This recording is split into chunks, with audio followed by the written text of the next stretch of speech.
The war involving Iran, United States, and Israel has significantly reshaped the global energy market.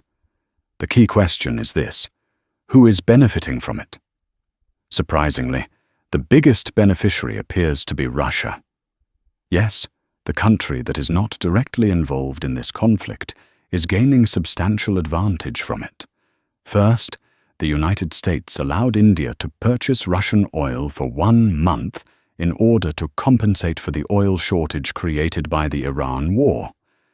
Now the United States has signaled that other countries may also receive similar permission, and that the arrangement could even be extended.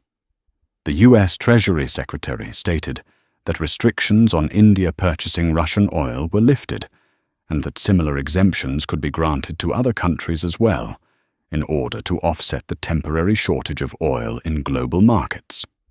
Meanwhile, the European country Slovakia has announced that it plans to buy even more gas from Russia this year. The country's largest state gas company declared that in April it will meet 100% of its fuel requirements through Russian purchases. That will represent a 33% increase compared to last year. This situation highlights a major contradiction. Because of the Russian invasion of Ukraine, the European Union had previously announced that it would completely stop purchasing Russian gas by January 2027. However, the Iran war has now placed US allies in Europe under serious pressure. Long-term Russian energy contracts are also part of the equation.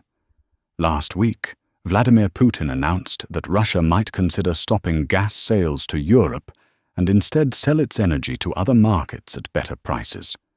This creates an interesting shift. Just a week earlier, Russia was struggling to sell oil and gas at lower prices because buyers feared US sanctions. Now Russia is selling more energy, selling it at higher prices, and even threatening to stop supplying Europe. In addition, Viktor Orbán called on the European Union to lift sanctions on Russian oil and gas imports so Europe can deal with rising energy prices. Only a few hours after that statement, President Putin made another announcement.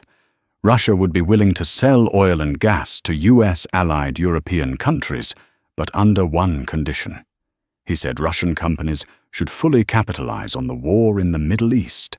If the Strait of Hormuz were to close, Russia should move quickly to secure as many long-term oil and gas contracts as possible